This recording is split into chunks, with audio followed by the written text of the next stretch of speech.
જે કિસાન મિત્રો સમરસ જે ખાતર છે એનો ભાગ ત્રીજો છે. હવે આપણે આજે કઠોળ છે ને એમાં આપણે કઠોળને બધા અનાજ એમાં આપણે જીવામૃત ઉમેરશું. એટલે તમારી પાસે જીવામૃત હોય તો ભલે, નકર તમે એમાં પાણી પણ ઉમેરી શકો છો.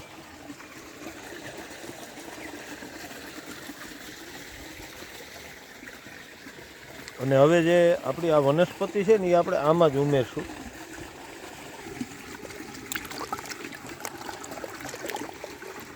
બધા બેક્ટેરિયાને એક્ટિવ કરી અને આપણા ખાતરમાં આપણે લેવા છે.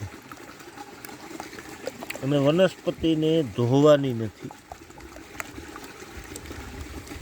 આ બધું એકદમ મિશ્રણ થઈ ગયું. હવે આ જે વનસ્પતિ છે ને એને ધોવાની નથી, આમાં પલાળી દેવાની છે.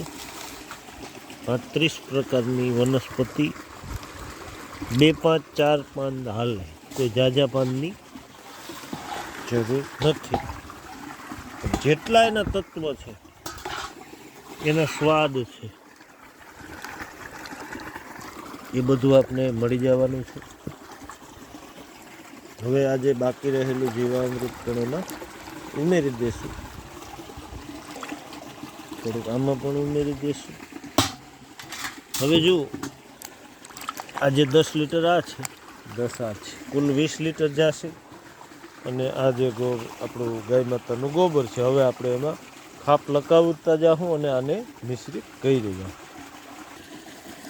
આપણે અડધાની આ રીતે ખાપ આછું આછું જ રાખ્યું છે. એમાં આપણે જે 2 પ્રવાહી છે એનું આ રીતે હાથ આપતા જાઉં. વનસ્પતિના આખા પાન જ લેવાના છે, કોઈ કટિંગ કરવાની જરૂર નથી થતી. આ રીતે આપણે નહીં થઈ જાય. પછી બીજી ખાપ મારશું. આકારનું મહત્ત્વ છે. જે ખાતરનો જેવો આકાર આપશું એટલા એવા ગુણ મળશે. હવે બીજી ખાપ લગાવું છું પાછી. હવે બીજી ખાપ લગાવી અને પાછું આપણે એની પ્રક્રિયા કરવાની છે. આપણા જે બધા તત્વોથી ભરપૂર દ્રાવણ આ જ રીતે આમાં છાંટવાનું છે.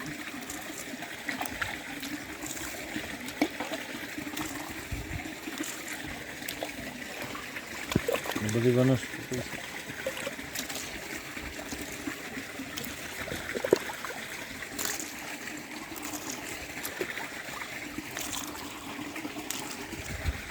વનસ્પતિને પછી લઈ અને એને પણ આ રીતે આમાં ઉમેરવાની છે. વનસ્પતિના જે પાંદ છે ને એમાં જે ગુણ છે, એમાં જે બેક્ટેરિયા ડેવલપિંગ છે ને એ આપણે આપણા ખાતરમાં લેવાનું છે ખાસ તો.